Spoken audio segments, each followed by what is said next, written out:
Space, the final frontier. Well, okay, not really. All right, take two.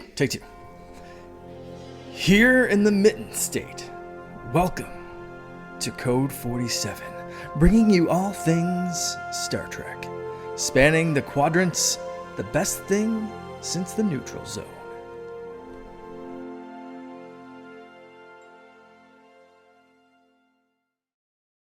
Hey, we are back on the Secret Friends Unite podcasting network with Code 47, episode 146. I am your Trek Lord of West Michigan, your humble servant, Charlie Carden, here as always with my number one Star Trek guy, Mr. Peter Stein. Peter, good morning to you. Good morning. Awesome. Hey, we've got another great show for you. We have Ellie Littlechild of Trek Culture joining us again in segment 2 to talk about some more Star Trek Voyager. But in the time in between, we've got a random episode for you. And it actually ended up choosing an episode that's fairly significant in its insignificance. But I don't want to spoil that. We will get to that shortly. And then we have one news story, even though Star Trek is very, very bereft of news these days. We did at least find something. But before I do that, I want to talk about these wonderful folks that support us over on the Secret Friends Unite Patreon. If you visit patreon.com/Secret Friends Unite, you can get early shows like this show. This show generally drops on a Saturday or a Sunday when the rest of the world gets it on a Monday. So you get that a little bit early. Exclusive shows like our great Patreons. We've been doing awesome interviews in our Spotlight segment of creators from Star Trek, Star Wars, comics, and beyond. Ad-free shows, other kind of crazy discounts or I would say benefits and things of that nature. 7 days for free, and then as little as $2 a month to stay on board. A ton of entertainment for that $2. Folks like my buddy Derek Trevelyan, the figure dude, Francie, who does my wife's hair, Luke Lore, who is Mr. Xbox Expansion Pass, and my awesome Uncle Tim, are all Patreons, including also John Sedorf, the great Phoenix Sisters Entertainment, Kelly and Crayley, Brendan Myers, Corey and HD, Matthew Keel, Kurt Krug, a journalist buddy of mine who has fed me a lot of those great interviews. We love working with Kurt, and our friend Tanya Lee, who has been a contributor to this show. Just talked to her earlier this week, and she will be back with us later this spring for a guest shot. And the awesome Nias family of the Twin Cities, Sean, Stella, and Henry. You know, if you're listening to the show the day that it comes out, which is March 31 of 2025, if you hit us before midnight, you still have a chance to send an email to secretfriendsunite@gmail.com, or even send me a direct message. Remember, I'm at the C3 on most social medias, and enter for a chance to win a free 1-year pass to the Secret Friends Unite Patreon. secretfriendsunite@gmail.com. I'll even do another video before this comes out as a reminder, or just DM me wherever you can find me. After today, the 31st, the names go in a virtual hat, and then we choose them, and those 5 people will be announced in the next round of podcasts that come out next week, and you'll get our Patreon. We'll have 5 more names to add to this list every week, which we are very excited to do. So don't forget to get on board. Again, secretfriendsunite@gmail.com. The Patreon is patreon.com/secretfriendsunite. We would love to have you there. All right, Peter, we have some news, and a lot, we've talked a lot of merch news on this show over the years, and it's kind of a double-edged sword because it's kind of lazy. Like this show is focused on talking about content because we love episodes. We like to talk about what's going on. But there hasn't been anything. It's just killing me. The last thing we had was Section 31, and that is come and gone. Thank God. Thank the prophets for that, because we really didn't enjoy watching it, but we still don't have news about Strange New World Season 3, which is just driving me nuts. But in the meantime, we have a cool product. Peter, what do we have? So we have from the Wand Company, who have made both the phaser and the communicator from the original series in actual metal, actual functioning technology. So like the communicator was a Bluetooth set. Actual functioning, so I can shoot somebody with that phaser? Well, I think it was a remote, so you could control your television. So yeah, it did something. That but harkens back to the 90s. I had my TNG phaser remote, Yep, I've which seen those. and they're still out. I don't have mine anymore, but even if I did, it was from over 30 years ago. I'm sure it wouldn't work with anything anymore. But it was an almost near in size, and the coloring was a little off. It wasn't exactly accurate, but it was a fun prop. It was definitely something that kids used as a prop for a while. Yeah, definitely. But yeah, so the makers of those are releasing a basically functional tricorder. So if you've ever wanted a TOS tricorder that did not just have a static screen like the Diamond Select and other such, which I've got, we have the science one. Yeah, I have one of those. They're fun, great for photo shoots and things because they look really good. But if you want something that's like made out of metal and leather and actually like does things, I mean, I'm sure there's people on Etsy and stuff that actually make things like that too. Right. But this is now an officially licensed thing. They're releasing a $350 US TOS tricorder that does a lot of different things, has a lot of different things that move. You can control like everything from the 3 little dingle buttons that they're on the side. I think because what they did with the TOS tricorders, they added like multi-directional functionality, so you can push it, but then it also has like ticks so that you can move it up, down, left. Oh, okay, okay. So they added more abilities to those buttons, so it's not just push here, push here, push here. Yeah. It does a lot more. But I did double check the screen's not touch, so it is consistent with the technology on the show. But it has things where you can see like stuff about scans and all sorts of stuff, and the little discs, the computer discs in the lower part come out. Lots of moving parts. It's really cool. They do have a video about it. But again, it's one of those like niche collector sort of props because it's definitely outside of the price range of like people like me. It's like, right, I will blow a chunk of change on some things, but yeah. And I love props probably more than a normal person should, but this is a lot. I know. And particularly you mentioned it like photo shoots. You and I and a group of friends do 1 or 2 photo shoots a year. We have one that we're working on scheduling for the end of summer, which I'm very excited about because I got my first very high-end TNG 2-piece uniform. I got the first of it. The other 2 arrived this next week. So I saved a little money and got those. But when I do those, the props I have, I have a phaser prop and I have a tricorder prop, and they're both one is Playmates because that medical tricorder was pretty close, and I may between now and then reach out and get a second one that's not a medical one, so it looks a little more accurate. I've got the Playmates science tricorder, which I modified, so it actually that's up. Right. There we go. But and I have a couple of different phasers. I do have the Playmates one, which it'll do in a pinch, but it doesn't look great. So that's all well and good for, people who like to do photo shoots and stuff. If you're a little bit more serious about it, which we are, and our group of friends kind of is. But yeah, something like this, it almost be like you put it under a glass case, and every once in a while, if you were having friends over, you'd show it off. But you take it to a con and just, go wander around the 501st and just exactly. So you can do fun things with it, but right, but much like with most toys, it's not a toy, but it is a toy. It's it serves no real practical purpose other than your own enjoyment, which is there's absolutely nothing wrong with that, and there's nothing wrong with that. Sound like Seinfeld. There's nothing wrong with that. All right, well, cool. Well, I'm glad we had some kind of news to talk about because it's definitely been a while, but until we have Strange New World Season 3, segment 1 is going to look like this. We have our random Sode episode. I call it Sode. There was, I don't know if you're all familiar with a comedian named Daniel Tosh, but he used to do this internet spoof where he played a clip. He would play clips from the internet and then rip on them for a couple minutes. And some guy said Sode, referring to the episode of a show. So Tosh comes back and says, "Don't say Sode, asshole." And it's just always stuck with me. So that's why that's the name of this segment. And pardon me for the language. So our random Sode is done by the role of a virtual die, as it were. Myself, Peter, other people who've hosted with us, other people on our Discords and our social media, and just friends in general.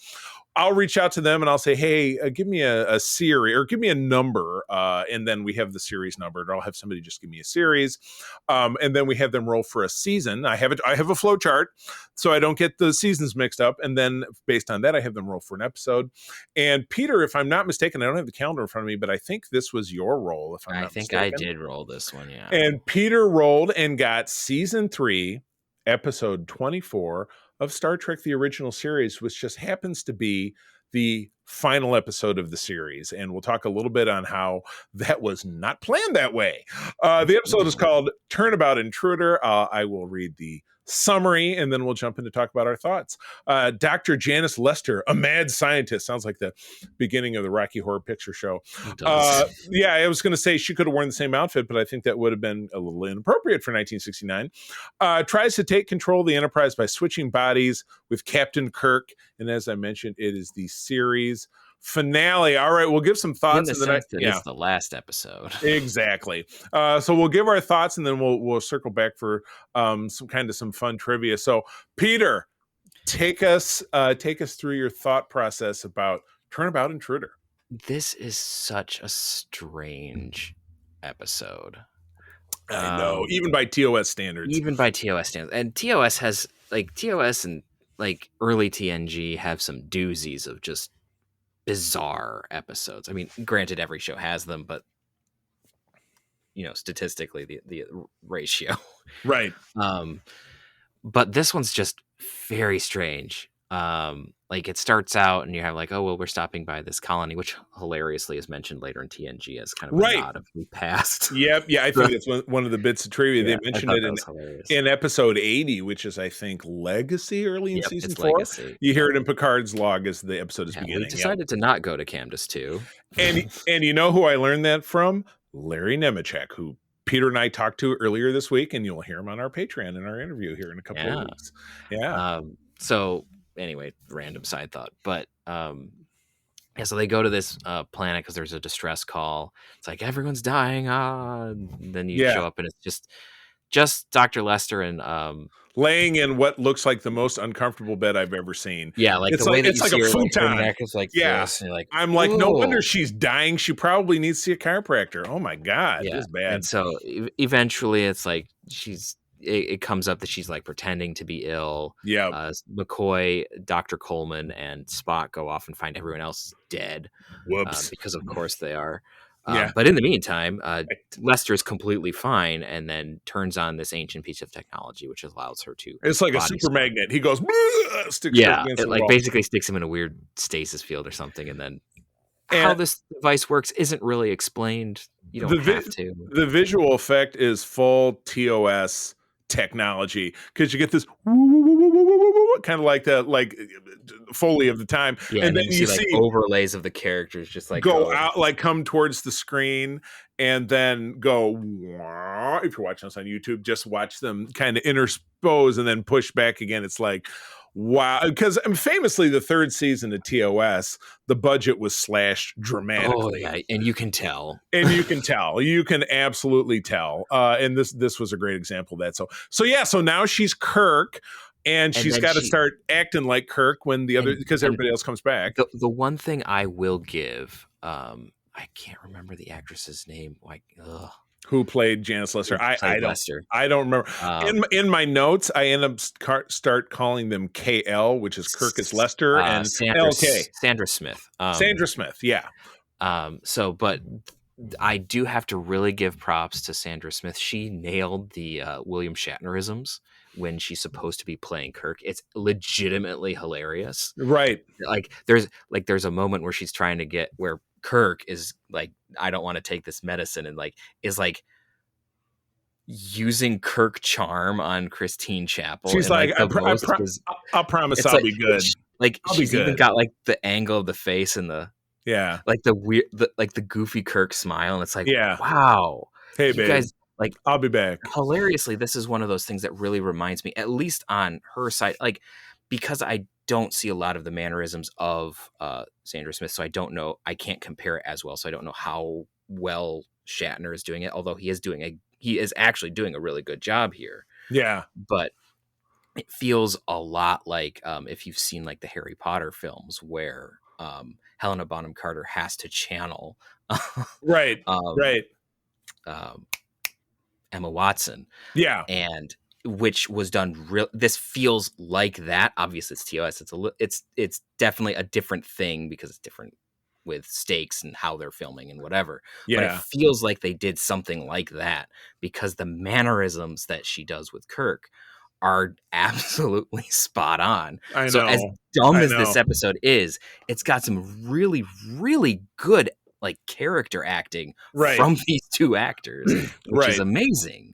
Yeah, Um, it's definitely on the high side. The bonker side is, and again, I was watching, the roll of the opening credits after we get back, and they're going through Gene actually did the story on this, so he wrote this last that episode, which was not the definitely last. Yeah, tracks because because we do get some very there's the famous line which has been interpreted, misinterpreted, reinterpreted in the last 50 years, where Janice in her delirium, this is again in the cold open, says to Kirk, well, your world of starship captains doesn't admit women. but And she's a not lot, delirious. She's just yeah, pretending to be right. delirious. So. But and a lot of people tend to take that like, well, there were no Starfleet captains back then. Well, that been disproven time Yeah. and again, even Enterprise within, happened like even yeah, if you like watch e- TOS, there's kind of yeah. some subtle implications. Well, So there's a very, even into the films we have, Madge, well, I'm the not late even talking Madge, about the yeah, films. I'm saying the yeah, series. Like there's right, kind of some nods winks and and winks. nods. But our very first female starship captain was actress Madge Sinclair, who Saratoga. went on to play Silva LaForge, who was Geordi LaForge's mother, another Starfleet captain. Yep. Yeah, exactly. In Star Trek 4, there was the ship that first bumped into the probe. That was Yep. that was the big bad, quote unquote, Yeah, of that and film. but it's like so there's that line that's definitely a little weird, and the fact that Kirk kind of agrees with it is also weird. Right. Um, No, yeah, I guess. Yeah, which is, it's, I yeah, thought it was interesting his line about like, oh yeah, it's not fair. You're right, but then you tortured me about it. right. It was like, huh, like it's like there's an attempt for a nuanced take, Yeah. but the episode just kind of does like it's Yeah. similar in the sense to like Prophet and Lace, which we talked about a couple times ago, where it's like you see the intention and there's a kernel of a good idea here. Yeah. And like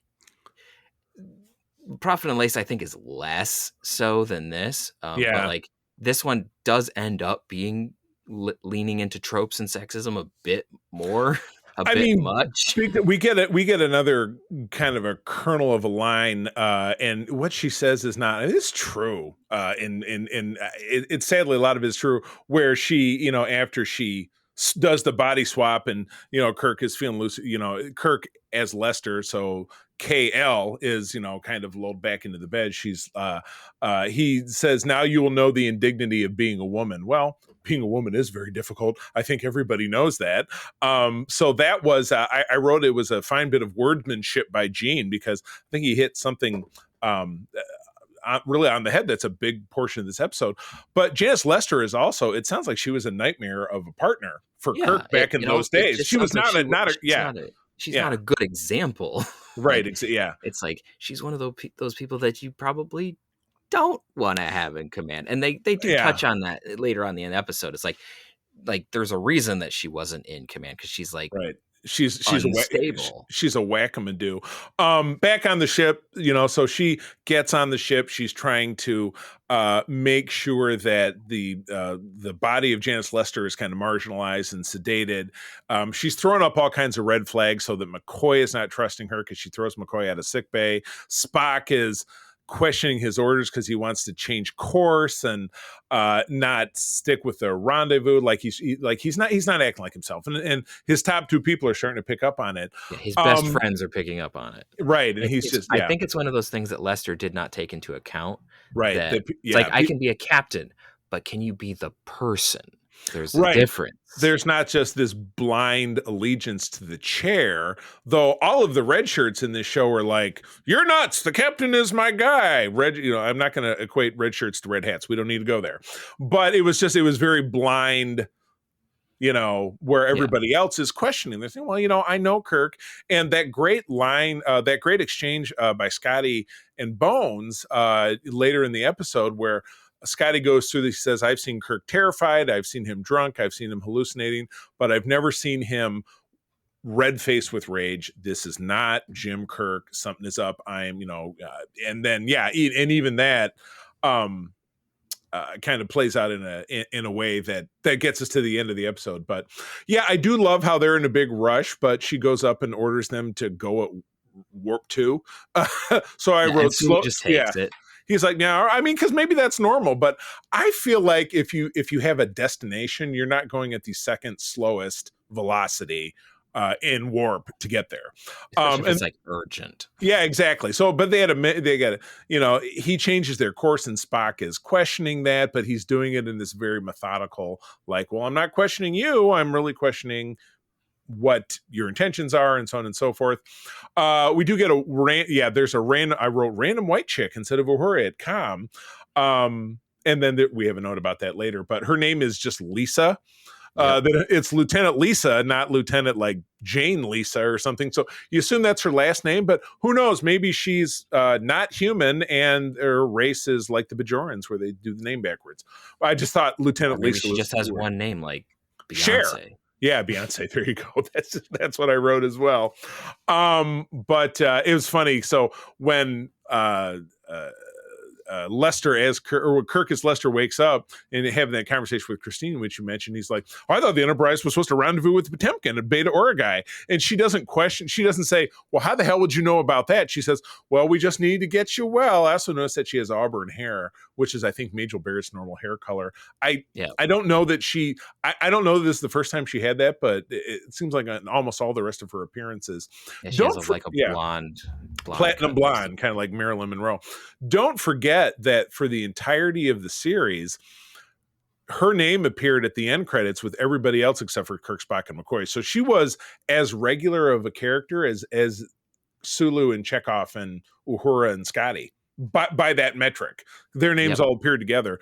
And even in Star Trek the Motion Picture, it wasn't until Star Trek 2 that really we just got the 7, because she was number 8. And she was in Motion Picture. Yeah, exactly. So yeah, she was a doctor in the shit. So Rand was number 9, but she was only in season 1. So and she was transporter chief in on the TMP Enterprise, and then she showed up in 3 and 6, I believe. Right, and then in Voyager as her because she was the first officer or comm officer on the Excelsior with Sulu.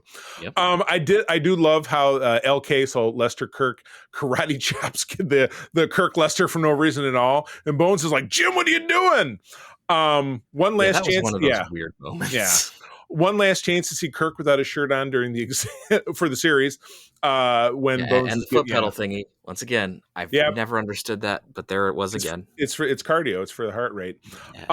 So I do find, you really start to see Lester Kirk unraveling when she's like, all right, well, we're going to have a court martial now. So everybody into the room. And there's only 3. There's 3 of us on the panel. It's me and Scotty and Bones, but Chekhov and Sulu are there. And at one point they're sitting on like in the jury box, but then at the next point they're sitting in the audience, and it's like 2 rows. There's 3 security guys, and then there's Lieutenant Beyonce.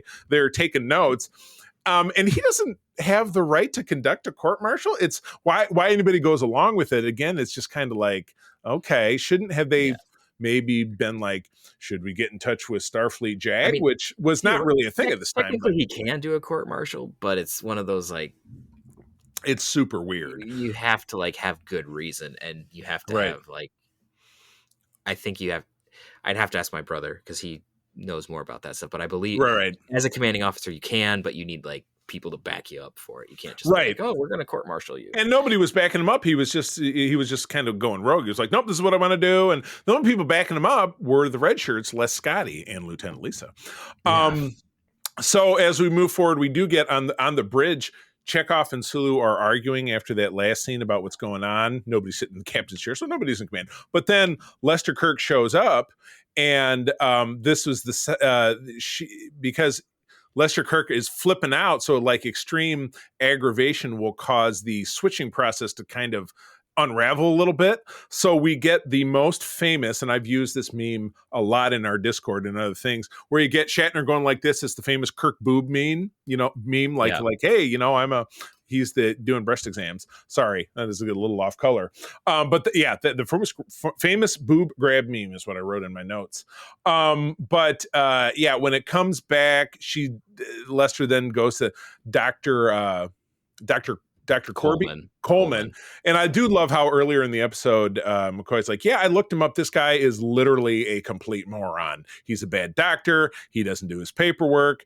And he sucks. And Lester Kirk's like, well, he's only administratively incompetent. He's a fine doctor. He kind of goes, full like, well, maybe that's your opinion, man. Kind of goes full Lebowski on that deal. But anyway, there ends. Lester Kirk then takes Dr. Coleman with poison, and they're just going to kill everybody. But then when they let him out, Kirk Lester attacks Coleman, and then and then that's too much, and then they switcheroo back, and that kind of takes us to the end. Now, this just now Coleman not only is a shitty doctor, but he's also what they just call kind of a simp, because he's like, it's okay. I'd love to take care of her from now on or whatever. I'm like, shouldn't both of them totally go into that brig cell that was just vacated, because they're criminals?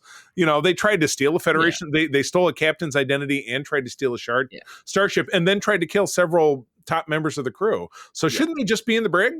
Don't you kind of think? Yeah, probably. I mean, as civilians, I guess you could put them under house arrest in their quarters, but then they probably should go to a starbase for probably going to New Zealand later. Exactly. Early New Zealand. So one last note I have before we give a rating, and then I'll jump back and we'll do some trivia. I do love, now, all of TOS was rehabbed in 2006 for the 40th anniversary of the franchise. And we do have a beautiful shot, and I feel like this was inspired by the end of TNG with All Good Things, of the ship kind of flying off into the sunset. Did they do that in Enterprise as well? It flies off into a nebula. But so this is the same. Yeah, this is very similar. So, and that was obviously not part of the original show, because this was not a shot you would have seen in 1969. So it kind of flies off into the sunset. So, all right, well, let's rate. I'm going to go probably a 5 or a 6 out of 10. I can't really decide. Just because I feel like, and as I've been saying, I feel like social commentary wise, the message about the inequity between the sexes, more relevant these days. I won't say more. It's still very relevant today, but obviously vastly different back at the end of the 60s. Yeah. And this is, it's what Star Trek does best. It's bringing those social issues to the forefront in a space age format that makes it a little less in your face, and a little bit more thoughtful. But like you said, this was a weird one. The performances were kind of all over the place. Some of it was great, but some of it was too much. So I don't know. So, and because this is the unplanned last episode of the series, it ends up being like, well, that episode kind of sucked, but let's see what's on next week. And I'll get into that in our notes, talking about what was planned for after this. But it just feels like so much more of a whimper than a bang. So what about you? Probably more like a 5. I know that I tend to be a little bit harder on Roddenberry's stories, because I don't like how he handles. I agree. I don't as much like how he handles the social commentary. He does it better in concept than he does in execution. So gotcha. This one for me lands better than, say, Let That Be Your Last Battlefield or Omega Glory, because he wasn't the one who wrote it. Right. So it doesn't have as much of the ham-fisted dialogue. It has a couple lines, but it's not as much. So like, even though like most of the concepts I would agree on, it's just like, I probably could have done that better. So that's generally what kind of bumps this one down for me, just because, I mean, I just don't like the episodes that Roddenberry has his hands on for some reason. Yeah. Which could be heresy, but it's not, because I mean, you can burn me in the plasma cooler. I don't care, but I just don't tend to like how he handles things. Yeah. But I can't give it much lower, because like the acting is actually really good in this one. Yeah, so right. The story isn't the best, and like how it all pans out isn't. It's like, okay, whatever. Yeah, right. And then it being the series finale is just like, Yeah, it's like that's what you're gonna That's do. not a finale. That's just at my house. We kind of have this distinction between series finale and a series stop. So it's Yeah. just like does it have a send off, or does it just kind of just stop? It doesn't even end. It Well, just I was going to stops. say, don't forget about the third option, which is the cliffhanger that goes nowhere because the show Oh gets yeah, canceled. Yeah, for instance, like the revival of V, like they had a right, cliffhanger and then it just went nowhere right. because it Not got happening. canceled. So Yeah, it happens all the there time. are And there yeah, are worse things than what happened to TOS, yeah, but it's just not great. And it's amazing that the show survived to have, right. both the animated series and then revived into the films and then the And then franchise that we know today. everything So that it's happened from it. amazing that it happened with the, especially like now, how Yeah, a lot of times, however something ends is how everyone remembers it. So it's right. like the reason why no one talks about Game of Thrones anymore, because the ending was so bad that you Exactly. can't look Yeah, at it. TOS yeah. wasn't that bad at its end, so we can still look at the rest of it Right. without being tainted by the horrific, well, not in this case, just the kind of mediocre ending that it had. Yeah. Very, very true. All right, I'm going to blast through some trivia. So, Leonard Nimoy and Majel Barrett are the only actors to appear both in this episode and the first episode, the pilot. Nimoy was the only actor to appear in every episode of the series. Shatner appeared in every episode except The Cage because Jeff Hunter was Captain Pike in that Mhm. episode. And he also ironically died in an accident about a week before this aired. He fell off a ladder at his house. I remember Ooh, that's the story, which is it's terrible. that's I rough. mean, Jeffrey Jones or Jeff Hunter played, Jesus Christ. He was a serious actor. Mhm. So yeah, there's a detailed account of the filming of this episode in the 1975 book Star Trek Lives, not written by Larry Nemecek, but I bet he could quote you pages from it. Co-author Joan Winston had the opportunity to spend 6 days on set while filming this episode. Winston wrote that Shatner was very ill with the flu at the time and had considerable difficulty in picking up and carrying Sandra Smith, which I think he did. No, he does it when they're in the transport room because that's how they got her off the And planet. from the device to the bed. There we go. Gotcha. The actress who played Dr. Lester for Take After Take. At one point, he said, I love you, baby, but you got to lose about 6 inches off that ass. Oh my God. And that brought down the house. That's very 60s because she could say something like that in this day and age. They were tarred and feather him. And I mean, rightfully it probably so. depends on the relationship you've got. So. But again, this is right. During the first 3 filming days, pre-production was underway for the 25th episode of the season, The Joy Machine, which I believe subsequently became a novel. I think that story is out there, or at least there's something with that name. I could be wrong. To be directed by William Shatner, can you believe it? So he had his hooks in. Mhm. However, as reported by Winston on the 4th day of filming, 6 January 1969. Gene Roddenberry came to the set and informed Shatner that the series was canceled by NBC and his directorial debut would not be produced. Despite suffering from the flu and saddened by the news, Shatner performed his scene perfectly, cited from These Are the Voyages TOS Season 3. And that is testament to the fact that Shatner, whatever it is you want to say about how he performs or who he is, like in his personal life on social media, is a goddamn professional. Oh my God. Peter, you and I have been doing this show for 5 years, and even the interview that we did the other night, you were like, man, I got a migraine, but we got to get this work done. It's called stage health, right? Yep. You got to suck it up because you got a job to do. And that sucks. So he was near deathly ill, and he just found out that he's going to be unemployed and lost out on what was clearly a dream to direct an episode of the show. And strangely, it still came back to bite him later when he tried to do 5. They for whatever reason, people don't.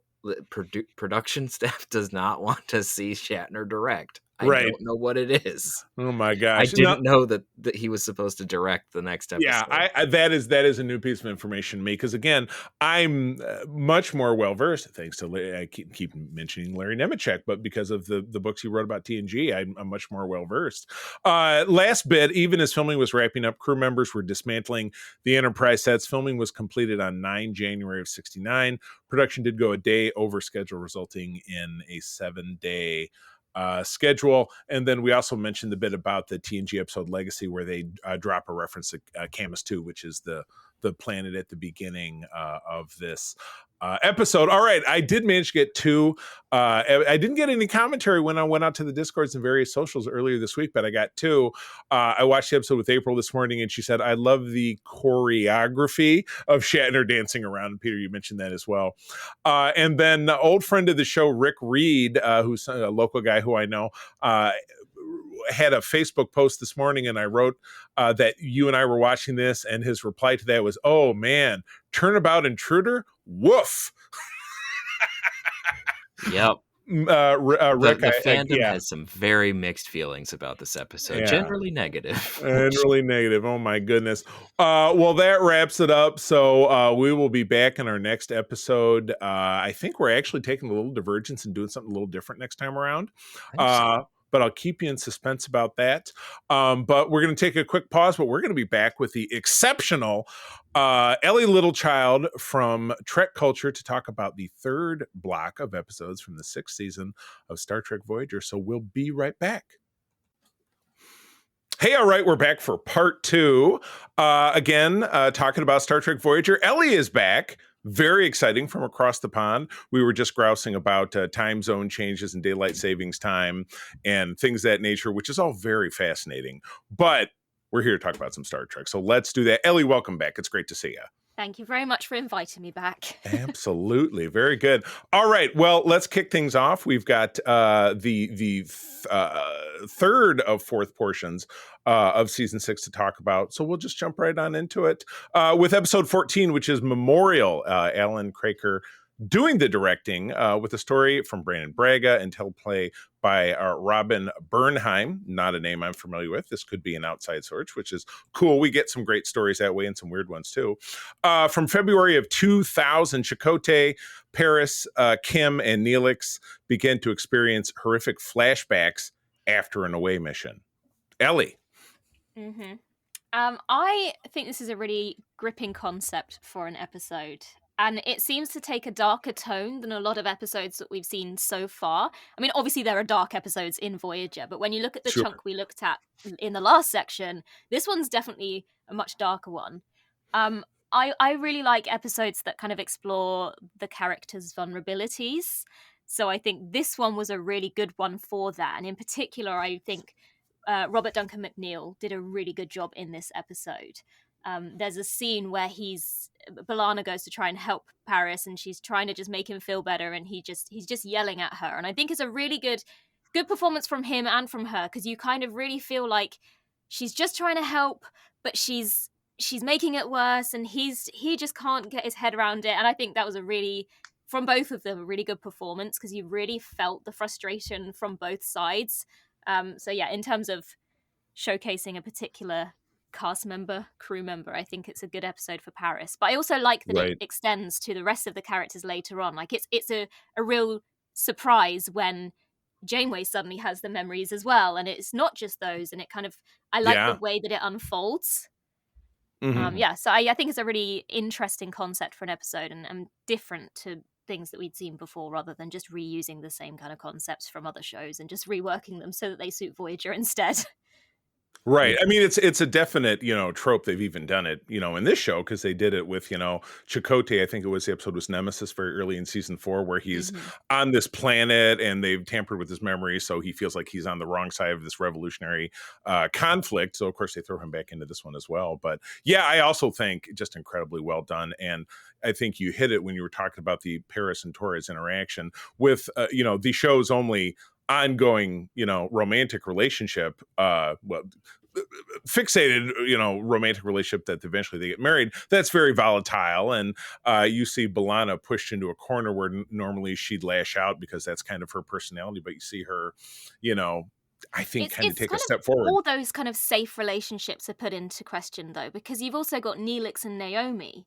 And that's another relationship that you feel like she feels very safe with Neelix. But this thing is so strong that even he is scaring her. And it just, the extent to which this thing affects them is just unlike, the Borg are terrifying, but this seemed to scare them even more. Right. Because it's unexpected. Yeah. And coming from someone that you trust. Peter. I mean, there's not a whole lot more to say, I guess. This episode reminded me, at least on like base concept, of a type of inner light, in the sense that it's meant to relive a specific period for a specific reason. Now, granted, inner light was a completely different set of circumstances for a completely different set of reasons. And honestly, I'm not sure what I think of this one. Yeah. In terms of like, not like the concept of the story and like the acting, like I like all the execution, but like the end solution and the address and how they address the issue, I'm not 100% sure what I think of that. Because it's like, there's nothing wrong with having memorials. In fact, you should, for something that's absolutely horrific. But there does come a line, you know, like, Yeah. should someone re-experience the horror? Granted, in this particular instance, there's theoretically no possibility of injuring everyone, although they came pretty damn close. Right. Well, it's like remember O'Brien in DS9, I think it was Hard Time, where where he's in they put prison them for like years, but not really. And right, and then it drives him nuts, and so the overall thought is, well, he's got the memories, and that was his punishment, and then we're just going to cut him loose. But it drives him nuts, and he almost, So it's just one of those, like, there's something to be said for making sure that because this is what this is addressing, things like genocides and things like that have happened here on Earth. Right. And so there's like a fine line of like, because like when I, for instance, went to the Holocaust Museum here in the United States, they had one of the cars from Auschwitz, and they made you walk through the damn thing. Yeah, I remember. I've seen it and too. That was one of those like, there's a good thing there because it makes you face the horror so that it doesn't happen again. But that's not for everybody. Not everybody can handle it. And we see that with these characters. And so there just becomes a line of like, is forcing someone to live through something that they were not part of. And for like with the Voyager crew, they didn't even know happened. Like they're not even from the same place. Right. Is that something that's right? Like there's something to honor those who came before, but forcing people to live through horror they're not part of the issue. Is that a right thing? So the solution that they came is a solution. Make sure that it keeps running. But I kind of err a little bit more towards Chakotay on this one, with just like, I don't know that this is a good idea, guys. Yeah. No, I hadn't necessarily thought about it that way, but yeah, that's why in Star Trek these kind of moral quandries overall can put all of us as the audience in the position of saying, well, I see this and I see that from different perspectives. So that, and I think it alone makes it definitely one of the highlights of the season, and certainly this pack of episodes. So awesome, gotcha. Well, cool. Any other thoughts before we move along? All right. Yeah. Well, guess what? It's not sweeps time, but it is time for a stunt episode. And episode 15 is Sunkatsi. Mike Vihar handling the director, a story by Gannon Kenny, not a name I'm familiar with, and teleplay by Robert Doherty, another one that I'm not familiar with, from Feb of 2007. And Tuvok are kidnapped while on shore leave, or on the way to shore leave, and Seven is forced to fight in a gladiatorial contest to the death. And I'll at least give the credits because we're kind of 2 out of 3 ain't bad. Meatloaf said it. We got J.G. Hertzler as a guest, the awesome Jeffrey Combs. I've met both of them. They're fabulous. But then we get, on his way to fame, Dwayne "The Rock" Johnson. Ellie. Yeah. I would like to say I have thoughts on this episode, but the last time we spoke, I said that I tend to pay more attention to an episode if my favorite characters are the focus of the story. Sure. My favorite character is a grand total of 3 scenes in this entire episode, so my attention maybe wasn't so focused. Yeah. The thing is, so obviously I didn't watch these when they aired.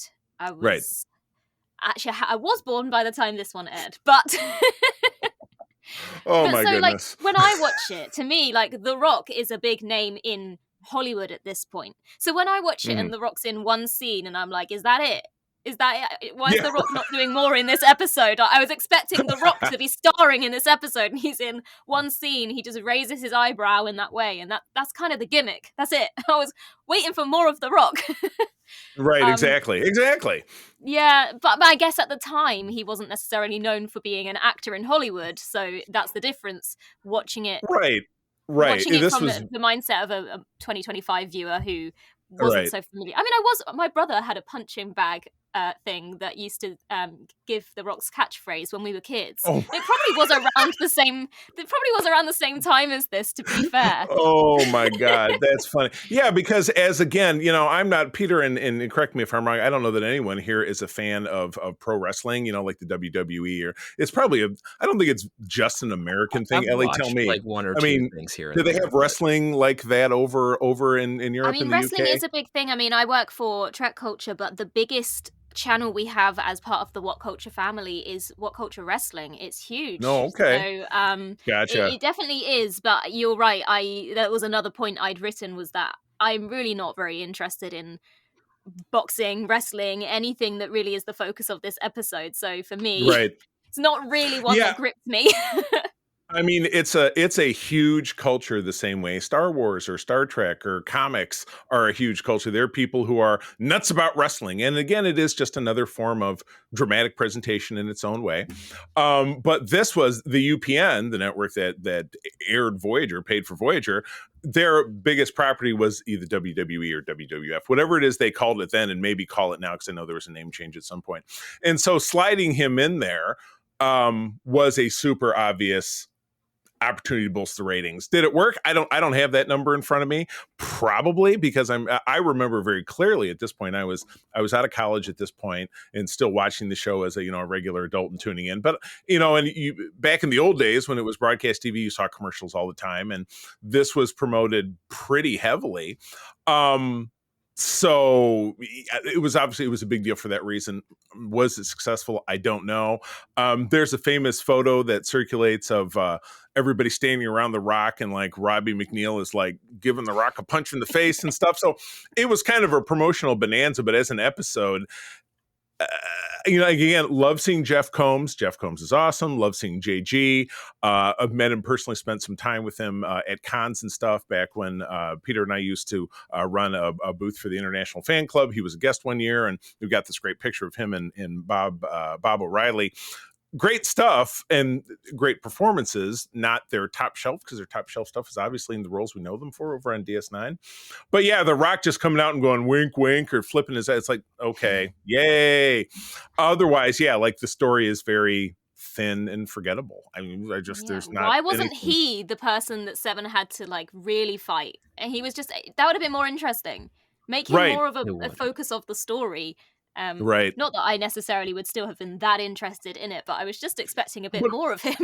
Would have been an improvement. Yeah, exactly. Yeah, because you're right. This was absolutely as he was within the first probably 5 years of his rise to fame, and well before he was in any of those Fast and Furious movies or the movies he's doing now, so on and so forth. So I'm sure someone who's more educated on wrestling could come in here and really fill us in. But as it stands as a Star Trek episode, Star Trek plus the wrestling was just an obvious kind of chocolate and peanut butter jammed together synergy attempt. And I don't know if it worked out for him. Peter, please. I'm doing all the talking here. Oh, I don't know that I have a whole lot to say on this episode. I think the only reason that he wasn't the final boss was that he needed to not be defeated.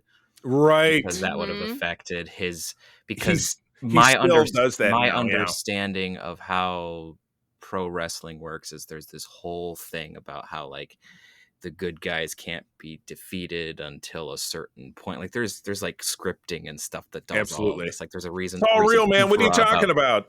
Cena or whatever. Real to me, damn it. There's things going on, but I think that's why we didn't have The Rock at the end, because you couldn't have Seven like triumph over him, because then that would be like, oh, The Rock got beat by a girl. Ooh. A girl. Boo. Yeah, boo. Like that would have happened. And yeah, exactly. So that's probably why they didn't do it. Yeah. As hilarious as it would have been. It would have made the episode worth watching. It would have made. I would have enjoyed it way more. Yeah, I'm gonna exactly. make it way funnier. But I guess that's not what they're going for. Yeah. Probably a ratings or a contractual thing, because I think The Rock still has those sorts of contracts. Well, he does, yeah. If anytime you hear about him in a movie like with I think Black Adam, which was supposed to be his attempt to take over the DCEU, which failed miserably, he's like, well, if my character is ever in a fight, he always has to win, and I'm like, oh, okay, that's a very wrestling kind of thing, Peter. You hit the nail on the head. So yeah, But outside of that, I don't. It's an episode. It's okay. The only piece of trivia that I have from this episode is this was like the third Voyager episode I ever saw, and it was just on a TV set in Belfast for some reason. I was visiting someone, looked in the living room, was like, "Oh, look, it's Nkatse." It followed me. The Rock followed me. I don't know how. Oh my goodness! So I finally watched Voyager myself later, but it was just one of those, like, I distinctly remember, like, just kind of kept looking over at the TV, like, why is this here? Oh my What goodness. is this weird episode? Oh man, oh man. Oh, all right. Well, let's move along to what I think arguably is a much better episode. Episode 16 is Collective. Allison Liddy doing the directing. Not a name I've heard before, but I love to have new talent. Story by Andrew Shepard Price and Mark Gaberman. Teleplay by Michael Taylor. So, again, potentially cleaning up a spec script or an outside script from Feb of 2000, right before my birthday. Oh, the next episode aired on my birthday. Oh my goodness. But let's not get ahead of ourselves. Chakotay, Kim, Paris, and Neelix, these guys need to stop going on away teams together because bad shit is always happening. They seem to not enjoy it, and yet they keep doing it. Yeah, they're like, well, we drew straws, and yeah, that was like a bit at the beginning of Memorial. It was like, I don't ever want to go on an away team with you guys ever again. Oh, that's right, because they were on this 2-week away team where it was like the odd couple, and they were like, you left and your the Sonic the shower same. broke. So yeah, exactly. So everybody stinks, and nobody's cleaning up after themselves. But anyway, they're on an away team and get taken hostage when the Delta Flyer is kidnapped by Borg children. Sounds like a sitcom setup in a derelict cube. Oh my goodness. Derelict Borg children cube. Ellie, take it away. Mm-hmm. So that's funny you mentioned the whole Chakotay, Tom, Harry, and Neelix combo, because that was the first thing I wrote. I was like, seriously, like 2 episodes ago, why would you send them all out together again? It's just right. Why? It's going to be bad. I mean, I think, again, it's quite an interesting one. It's one of those ones where you can't help but feel sorry for these kids. They're Borg, but you can't help feel sorry for them, the fact that they've just been abandoned, they have no idea, and they're just doing what they think is right and what they've been programmed to do. Their costumes make me feel slightly uncomfortable. Right. Yeah. I understand that they're supposed to be like not fully formed Borg or whatever, but I just feel like they seem too undressed for me to feel comfortable watching it sometimes. I'm like, yeah. Could you have done something a little bit more? Could they not be more clothed, more Borgified? I don't know. Something about it just made me think. But one think thing if maybe they put something across like particular areas, it would have been better. Yeah, I think there was just a lot of bare leg, a lot of kind of bare chest. I just felt, I don't know how I felt about weird. it. It just seemed a bit strange. I think the one aspect of this episode that I really feel like should have been explored more was the Borg baby that never got mentioned ever again. The rest of the kids like they stayed on that ship, and then that baby just was never seen again. Yeah, but what I really wanted to see with the baby, and I spoke about not the same concept, but I spoke about similar concepts in the last batch. But what I really would have liked to have seen was, I feel a missed opportunity was to explore the sacrifice that Janeway made in terms of motherhood and not having children. And we kind of saw that a little bit earlier on in the Q and the Grey, but again, not so much. And I feel like it would have been really interesting for her to have, for some reason or another, formed a bond with this baby. I don't know, maybe it didn't respond to anyone but her. I mean, you saw as soon as she picked it up, it stopped crying. And I just feel like you could see in that very brief moment in Kate Mulgrew's performance, just in the subtleties in the way she's looking at the baby in that very brief scene, that there's so much going on behind her eyes, and they're the moments I pick up on all the time throughout Voyager. It's one of the reasons she's my favorite character. It's the subtleties in those quieter moments, in those smaller scenes when she's not necessarily the focus of the scene. And I just feel like there are lots of missed opportunities throughout Voyager where you could have explored the sacrifices and the vulnerabilities, particularly of Janeway. And this was one of those opportunities that I feel like would have been really interesting. Obviously, I think the baby would eventually have. I'm assuming that what happened is that the baby was returned to her people. I assume. Right.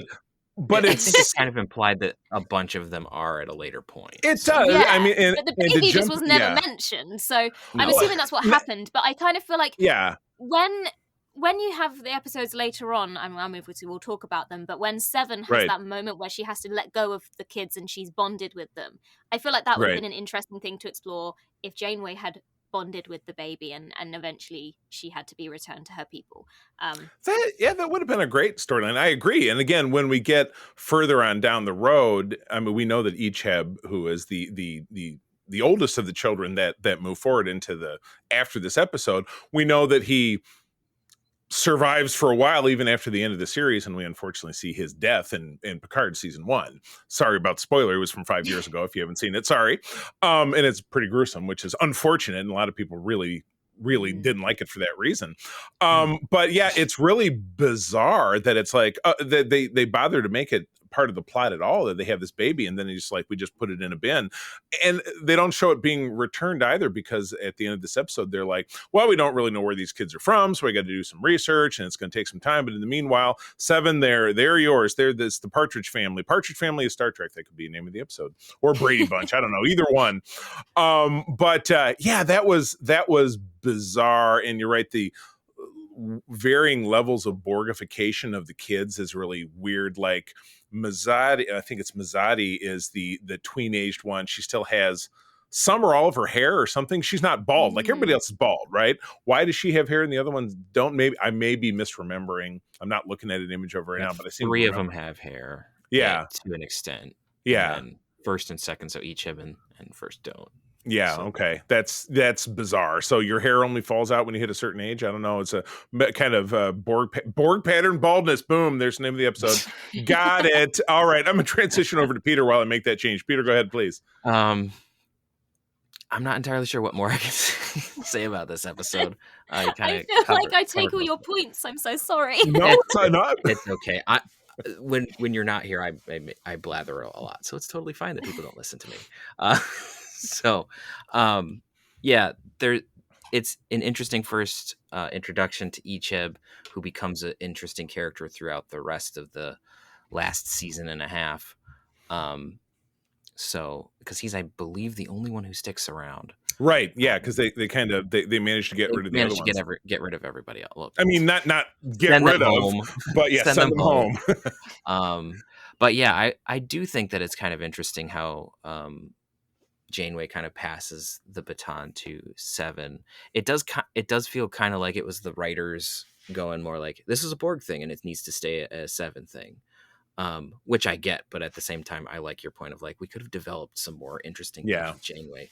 But we kind of got a little bit of character stagnation for some of the main cast as time went on, just because they've decided they wanted to write more for other characters, I think. Pure speculation, but that's just how it seems. Yeah. So, yeah, that's all I got. Yeah, most definitely.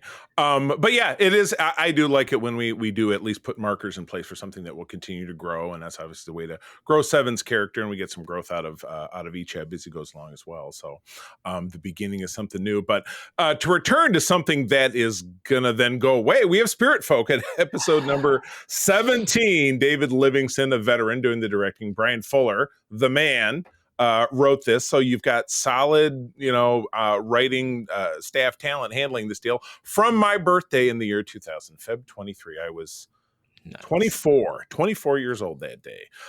Problems arise running from the holographic Irish stereotypical, emphasis on the stereotype, village of Fairhaven. Running it nonstop when a malfunction leads the holographic characters to become self-aware. Ellie. Do you know what? I actually find this one quite fun. Okay, yes, I can see that. I think, to be honest with you, of the 2 Fairhaven-focused episodes, I think this one is probably my favorite of the 2.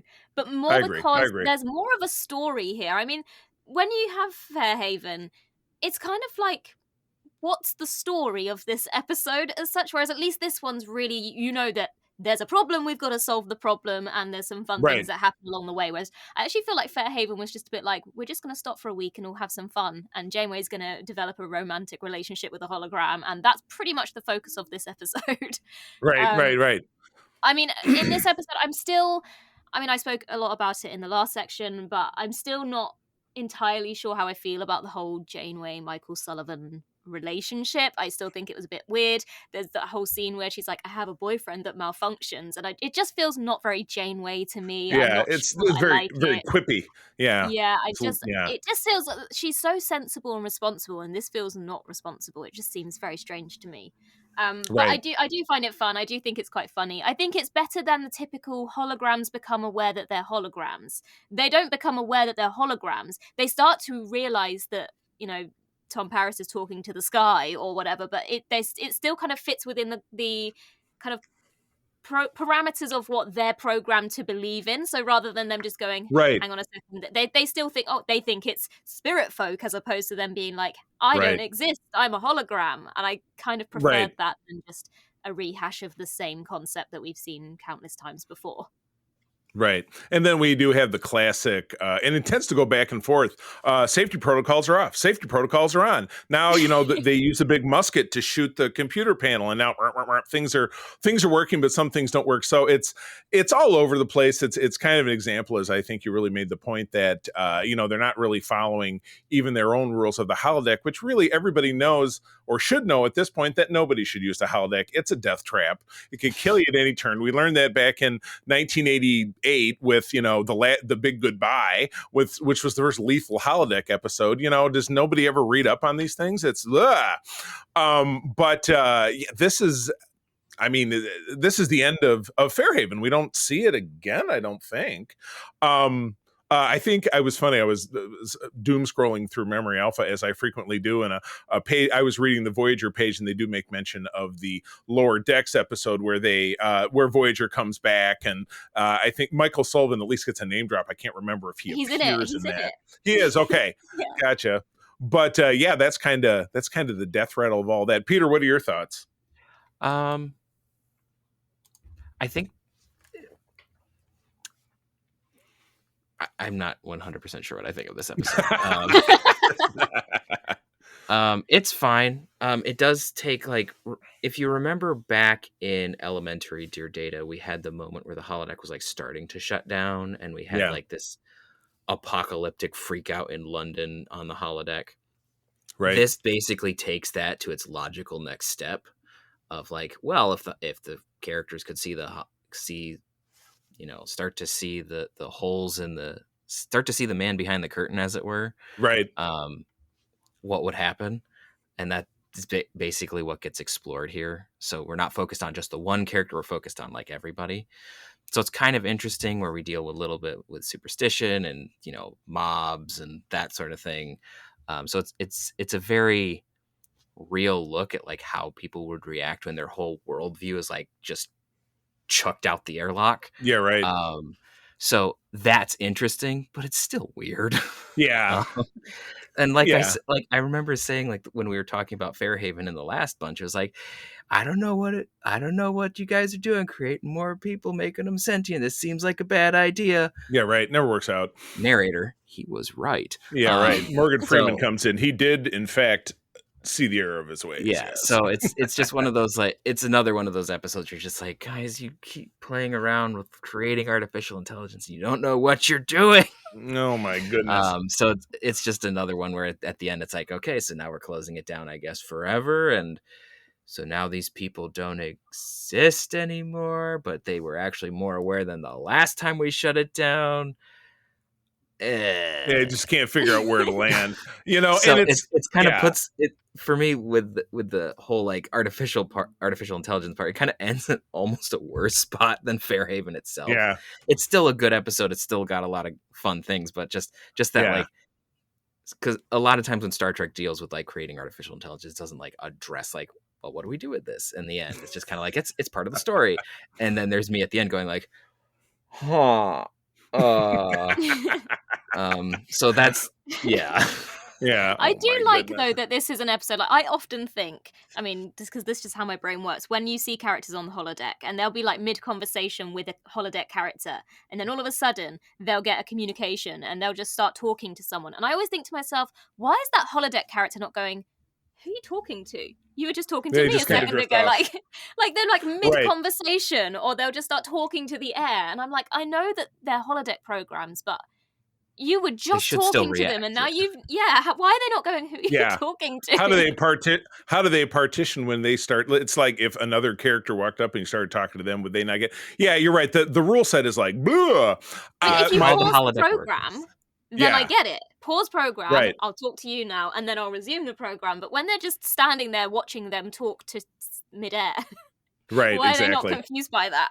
Yeah, every Yeah, once in a while the holodeck does react, not just in an episode, but like in TNG, I think they had it react like once or twice. So every once in a while it happens, but it's not consistent. Right. Or with clothing, like, why are you wearing pajamas? If somebody has walked in their Starfleet uniform. Yeah, or like Yeah. when Patrick Stewart with a beard reacts to Patrick Stewart as Picard. When Yeah. he walks in on Data's Henry V practice, like, who are you? Like, Yeah, which exactly. Which is Yeah. hilarious. Right. But that's one of those moments where there is a reaction. The holodeck is just absolutely one of those. Rule number one is there are no rules, and rule number It's two the is Calvin ball of Star Trek. no outside food. So, all right. Well, let's roll it along. Episode 18 is Ashes to Ashes. Terry Windell doing the directing. Story from Ron Wilkerson and teleplay by Robert Doherty. So there's a name coming back. For March of 2000, a deceased crew member surfaces. This is now our third deceased crew member making a comeback, and female. At least two of them were female. Because I was reading the Memory Alpha page about this, claiming to have been resurrected by an alien race who have since adopted her. Aww. So yeah, now we get what's essentially Harry Kim's lifelong crush, who we've never heard of, being the focus of an episode. Ellie. Yep, I literally wrote, poor Harry doesn't seem to have much luck when it comes to romance, does he? Oh my god, he's worse than Geordi. Is he worse than Geordi? Because Geordi comes off a little creepy. Harry doesn't. Yeah, with the whole Leia Brahms thing, with Geordi, I agree. I agree. Yeah. Not his fault. This is it. I feel like this episode, I know that obviously, especially in the 2000s when they were making these seasons, they weren't thinking like this. But I just feel like how much better would this story have been if we'd actually already met this character of Lindsay Ballard, like in season 3 or something. And I just feel like the reactions from the crew, you kind of get it, but you're also a bit like, I don't believe it because I didn't see it. But if we as the audience had connected to this character and they had died and then they came back later, I feel like now that's a story they would do. They do. Yeah, totally. That's something that is done quite often. A character dies and then 3 seasons later they're like, surprise, I'm not dead. Yeah, right. Very soap opera. Yeah. Yeah, I just feel like it would have felt more emotionally gripping to the audience if we had had that prior connection to the character like the characters do. Right. Yeah, I don't know. It's one of those episodes where it's like, I don't dislike it, I don't love it, but it's just one that I'll watch it and I go, yeah, that was a nice episode. I love the scene where Janeway burns the pot roast and then Lindsay makes a joke about it like repelling attack or something. Right. How do you burn a replicated meal? Doesn't a replicated meal just come out? I guess that there's if you switch a 7 and a 6 in some of the code, I mean, yeah. It's a common thread for Janeway that she's terrible at cooking, and even with the replicator. And if you read fan fiction, which I may or may not have done, it's literally a common thing in pretty much any story you read, that Janeway can't cook. That's funny. That's why she only lives on coffee. Can't even cook when you just say. I seem to have adopted that into one of my RPG characters unknowingly. Oh, it's fantastic. Yeah, I feel like, there's no doubt that this was completely unplanned. Where, in the streaming age, when you watch a 6 to 10 episode season of something, and at least one of them, or an entire episode or more than one episode, is going to be filled with flashbacks and like, here's a character, but then, oh my God, Lindsay Ballarder's back. And then you get, half of an act or a portion of an episode where you meet her for the first time, or maybe you learn through all the things that Harry Kim described, like, why do you think I changed my schedule so that I could be in your classes, or I would stay up all night doing this thing that, like, I'm in love with you, blah blah blah, and like you would have that just illustrated instead of, like you said, just being like, all right, we got the dartboard out with our 7 characters. We need a Harry Kim episode. And it turns into like a Mad Lib. Like, he falls in love with the dead girl and she comes back to life as an alien. It just really does seem like kind of filling in the bubbles. So yeah, you're right. I'm 100% with you, Ellie. Definitely it could have been something if it had been developed through 2 or 3 seasons worth, that you could have really had a lot more resonance instead of Harry doing more telling than showing. Because there was no showing, and that was definitely to his detriment. So yeah, absolutely correct. Peter, any other thoughts? Not really. It's one of those things. Like, I agree that it's one of those characters that we probably should have seen before, because it definitely has more of an impact. Like, for instance, when like we had, like, even in this show, like, Seska was kind of a thing, where, like, suddenly, oh no, she's terrible, and then she disappears, and then she comes back and she's like a Cardassian again, and oh no, but but it was also developed over like but 2 full seasons. It was developed over time, Yeah. so that would have definitely helped, even if we just saw this character in like 3 episodes in season 3 or whatever, I think is when she's supposed to have died. So it was they gave a star date, and I did go look back at between Hunters and Prey. It's somewhere in there. Season 4. So so early season 4. Yeah, so it's one of those things, like, if we had introduced her in the Herodian episode, because in shows you like to, like, hey, by the way, here's a love interest that we never talked about. So if you brought her in and then, like, oh, by the way, Harry has a crush on her, and then he's getting ready to do something, and then she gets murdered by a Herodian, that would be pretty tragic and help set up, like, the whole thing with the Herodian. I feel like it's the concept of Voyager is where the issue lies, because if it was something like The Next Generation, it's believable that she's on a different ship or they've been away from each other. But with Voyager, it's hard to believe that there's this crew member that was so important to all these characters that you never saw. But like there's nowhere for them to go. Joe Carey. It's poor Joe Carey all over again. Yeah. So yeah, if it had been TNG or basically any of the other shows, pretty much. Enterprise, maybe. Yeah, right. But any of the other shows, it could have worked. It's just difficult because it's right. It's like, oh, she's Starfleet, she's human. There's nowhere for her to go. She can't be down on deck 15 like the crew that we see a couple of episodes from now and be like, I've been down on deck 15 for the last 3 years, and doing saw me. Yeah, exactly. Oh my gosh. So all right, episode 19 is Child's Play. Mike Vihar is back doing the directing. Story by Paul Brown and teleplay by Raph Green. Again, 2 names I'm not super familiar with. For March of 2000, the family of Icheb, one of the Borg children, the breakout star of the Borg Kid pack, I would go so far as to say, are found. But he is reluctant to rejoin them because they're bumpkins. No, I'm just saying that's a terrible way to describe it. They're country folk. They're certainly not like Seven. Seven is reluctant for him to leave, and his parents are concealing the real reason that they want him back. My goodness. It's a mystery. It's a big mystery. Ellie. First of all, I feel like we need to just give a shout out to Mark Shepard, because I swear he's the king of sci-fi. He literally has appeared in every single sci-fi show that ever has existed. So I'm waiting for him to appear at some point.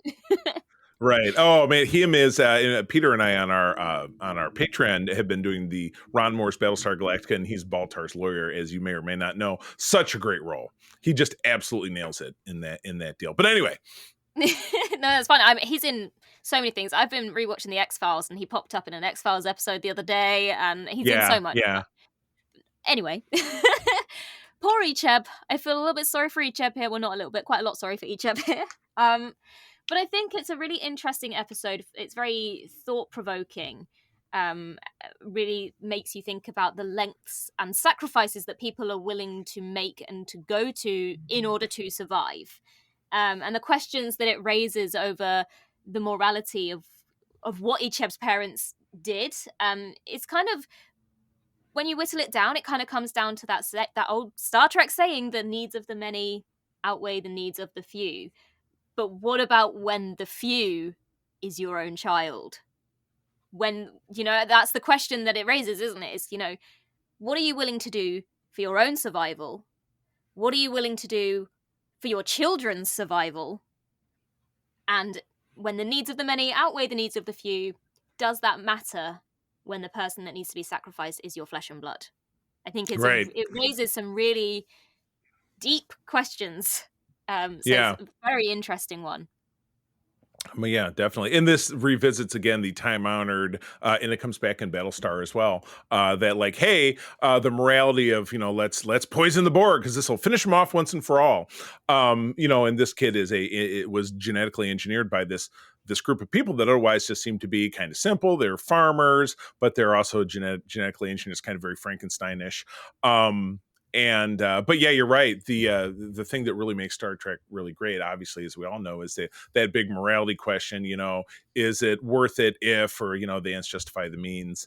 But I was this was it was a fairly significant piece of Seven's growth, I think, because you see her kind of reaching beyond, and she's connecting with all of those kids. Was it this episode or the last one where we get the famous "Fun Will Commence" meme, and she's ordering the kids around and they're on a schedule, and she has her punishment protocols when they screw something up? I think it was this one. I tend to get them messed up, but I think it was the previous episode.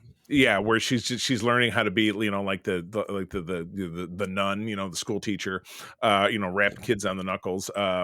For that, but yeah, I enjoyed seeing that kind of play and that kind of development with a character that we get a whole lot more out of. Icheb, that is, and obviously ends up sticking around. So Peter, yeah, this is another do the ends justify the means sort of thing. Mm-hmm. And generally Star Trek falls on the side of the ends don't justify the means, generally, and that's kind of where it ends here in a way, right? Like, it's like they were going to sacrifice Icheb and he did, and that he was unwilling, and so we can't do that. But like at the same time, but the thing about Star Trek is it gives fair balance to the other side. It's like, hey, they were in a spot, and like this is how they figured out how to do it. Should there have been a better way? Absolutely. Could there have been a better way? Who knows? Yeah, right. Not something that they spend a whole lot of time discussing. Like, it's only at the very end that we like figure out like this is how they modified the genome to create the pathogen to do this and that, and it's like, oh, it's ingenious, but it's barbaric. So that's like the only time that we get like a direct address of like what's going on, and then in the end it's just like, well, he has to make his own choice. And that's usually where Star Trek falls on it. So it's interesting that, but it's also a good point that it does bring up, like, because with these sorts of things, everyone struggles with this, right? Like, yeah, like I need to have something really good happen, but the only way that I can see this is something that's really terrible. And sometimes it's something that needs to happen, but generally, at least from my point of view, like, the only time where you can kind of do that is when you're directly involving yourself. You can't force someone else to make that sacrifice, which is what happens here. Right. So if it's like, dad figured out how to make the pathogen, and so he injected himself, and then he gets assimilated and then kills off the cube. Okay, fine. Yeah, he's made his own choice. That's your own choice. But making his son do it without, allowing that to be a choice is where the issue lies. Yeah. So yeah, it's another one of those interesting looks at ends justify the means that Star Trek likes to play with on a regular basis. Right. Exactly. Yeah. One of the core that old chestnut kind of happening. Yeah. So without a doubt, it does. I hadn't really thought about it, but obviously with Voyager, they kind of didn't want things to connect. They wanted you to be able to watch any episode and it makes sense without you seeing anything previously. But what you kind of realize in retrospect is that when you watch Collective and you realize this Borg cube or Borg sphere or whatever had been attacked and there's no drones left and there's just these kids left, and then you realize that's because they assimilated Icheb, and then it kind of starts to fall into place, and you're like, oh, clever. So even though their kind of aim wasn't to do that, when you watch things in retrospect and watch them as often and frequently as we do, you start to go, oh, that was clever. Because I bet people didn't notice that at the time. But and they didn't have to, because you kind of got it, like, okay, well, you didn't need to know where he came from, because you could just assume, well, he's somebody they picked up along the way, and he, and through walking it backwards, you could figure that out, but you wouldn't necessarily have had to see the episode. So yeah, totally good point. Absolutely. All right, let's wrap it up with the kind of the misfits of science here. Episode 20 is Good Shepherd. Windrich Colby coming back to direct, veteran guy. Diana Gitto does the writing and also the teleplay with Joe Manoski, so potentially an outside script that was touched up by a member of the staff. From March of 2003, crew members who are underperforming are taking on a mission by Janeway. Now, talk about the teacher and the bad kids on a mission. I thought this was super interesting. But Ellie, talk to me about it. What'd you think? Mm-hmm. Well, as we know, Janeway is my favorite character, so this is a Janeway-focused episode, so of course it's one that I really like. But I think it's a really good example or it gives really good examples of Janeway always looking out for her crew and always being a strong leader. And obviously she needs her crew to be working at their best, but she's also willing to be the one to take them on that mission and be the mentor and personally help them, rather than just saying, well, they're not working up to standard, Chakotay sort it out, or someone else sort it out. She's willing to take on that role and be the mentor and not just dish out the orders, but she really cares for the crew as a leader, but also I think personally she feels responsible for making sure that they're all okay and happy. But it also raises a really good point that I think, again, because of the nature of Voyager, we kind of tend to forget that a lot of members of the crew on Voyager might not have intended to be deep space explorers and to be on long-term missions. And it's kind of a reminder of the consequences of Voyager being trapped in the Delta Quadrant. And I think that's another reason why Janeway's so desperate to help them, because she's always kind of feeling and battling that guilt that she feels for stranding them all there in the first place. Right, so, recognizing that these are the people that probably wouldn't have remained on board, and maybe were only on board because they were only supposed to be out for a certain amount of time and they had to do it and they needed to be there. And they're the ones that kind of fall by the wayside, and they're the ones that she probably feels the most guilt for, because some of them want to be there and want to be explorers. Some of them didn't want to be, and they're the ones that, she's then reminded of the consequences of her decisions. So I think it was a really interesting one, and I just like seeing Mama Hen Janeway. So yeah. No, but yeah, big time. That's what I was thinking. Yeah, the shepherd, the sheepdog, getting the sheep back into the pasture. We did get. I'll give a quick note that we have kind of a famous cameo here. I much preferred it to the Rock's cameo, but it was Rage Against the Machine bassist Tom Morello is the bald guy in blue when Janeway goes down to deck 15 to grab. Was his name Mortimer or Mortson or something like that? The really snotty. Mortimer. Yeah, really snotty, and boy, you could tell he's not Starfleet, even though he's Starfleet. He was just he made it sound like it was one of those, hey, I signed up to pay for dental school kind of guys. Because he was like, I did this so I could get into the blah, blah, blah academy on something prime, and then I got stuck here, and I'm all grumpy about it.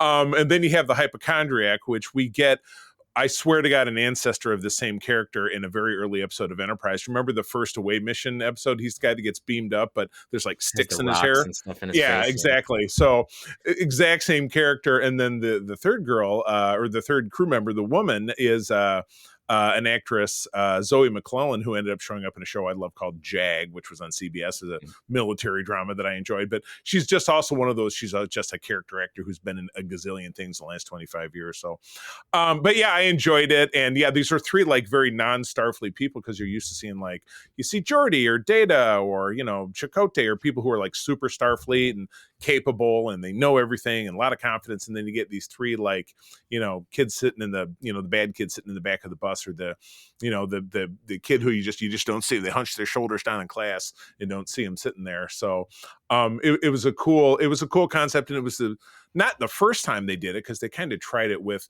the roughest of the Maquis that Tuvok had to like do PE for them. They were running around the ship and stuff. That was back in season 1. So this is kind of the flip side of it. If those were like the most obnoxious of the Maquis, these are kind of like the most obnoxious of the Starfleet people.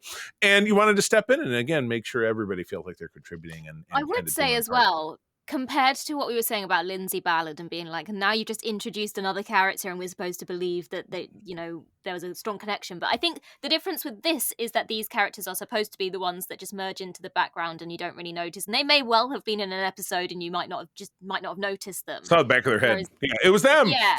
Whereas Lindsay Ballard, we were led to believe that she was really close to Harry Kim and other members of the kind of senior staff. And that's where you kind of lost the believability. Whereas these characters, you could believe that you've never seen this one because he just hides away down on deck 15, or you never see these ones because they don't want to go on away missions, or they're not actually that good at what they do. So I think in this case it works. Yeah, absolutely. Yeah, I would say this was, without a doubt, the most convincing. All right, well, that is our episodes. Let's blast through and pick a favorite and a least favorite, and then we'll call it a day. Ellie, let's have it. Okay, my least favorite, I would say, is Sunkatsu. It's just softball. It's just not for me. It just didn't really appeal. When I came to watch these episodes, most of them I could remember mostly. Whereas that one I was like, I remember The Rock was in it, but I'm gonna have to rewatch that one to actually make some points about it. And that was all you were supposed to remember, and that's why you were supposed to watch it back in 2000 if you were a viewer at that time. Favorite, I think Good Shepherd is my favorite of this batch. Yeah. One, like I said, it's a Janeway focused story, so automatically that means it's one I'm going to enjoy. But I think it explores some really interesting levels to her being a mentor to these different characters, and I just like that one. I'll jump in and say you nailed mine too. I feel the exact same way. Sunkatsu, super forgettable. It was a stunt. I don't love stunts. And then, I like seeing, kind of the flip side of the pancake of characters on the show that, on the ship that are there because they didn't really have a choice, where it's even less so than the Maquis, who were at least spacefaring and they were on a mission. These are three people who were like, I was taking a ride from here to there. And then, I was a week from retirement, or I was going to get out or whatever. So people who are kind of stuck in the situation while everybody's stuck, they're more stuck because they don't enjoy any of this, or they suck at it, like you said. And exactly. So that's me. All right, Peter. I'm pretty much going to have to agree with both of you. Wow, sweet. I was leaning towards maybe saying Memorial was my favorite just because it just deals with a big issue, and I like to complain about how people make decisions sometimes, but the Shepherd's episode. Yeah, very true. Good stuff. Awesome. Well, that takes us out of the show. Ellie, thank you for being here. A twofer, and would love to have you back at any point in the future. Should you so choose, we'd love to have you along. Tell us again where people find you out there. So you can find me kind of professionally on Trek Culture, which you can find on YouTube, and then we're across all the social media pages as well. And then you can find me personally on all the social media pages. My username changes slightly across different ones, but Ellie Littlechild, it's pretty unique, so I'm pretty sure you'll find me. Awesome. And we're big fans of Trek Culture here, so I do actually have it linked in the show notes on an ongoing basis. And I'm sure Ellie will share this episode when it comes out as well. So a little synergy happening. Peter, what about you? You can find me around the interwebs at Petrus Aquinas on most things. I am not terribly active. You can find me. He's there, I swear. That's about it. I'm a little bit more active on Discord. You can also find me over on ELH's Twitch and YouTube channel, where I'm playing a Temerian engineer. And then you can find me behind the scenes on Starship Excelsior. Awesome. And you can find me across all of the socials at the same handle, at the C3, TheCeeThree.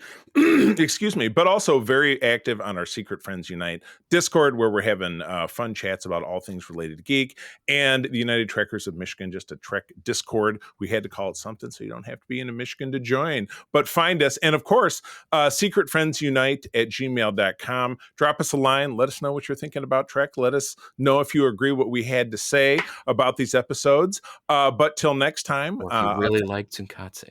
Really like Sunkatsu. If you're all about The Rock and think everything he does is just golden, if you loved Black Adam, please just let us know. And you know what? Everybody's entitled to their opinion and respect it in some way, shape, or form sometimes. But at any rate, as always, I'm going to tell you, thank you for joining us. Sharing is caring, and to keep on trekking. Peace and long life. Nanu, nanu. This podcast is part of the Secret Friends Unite podcasting network, available on Apple Podcasts, Spotify, and podcast services around the galaxy, as well as video on our YouTube channel. You can support Secret Friends Unite by becoming a Patreon member, get bonus programs and more over at patreon.com/secretfriendsunite. Join our Discord community for even more discussions on all things geek. For all the latest updates on Secret Friends Unite, make sure to follow us on Threads at secret.friends.unite and visit secretfriendsunite.com. Find our merchandise at TeePublic and Redbubble. Thanks for listening, and may the Force live long and prosper.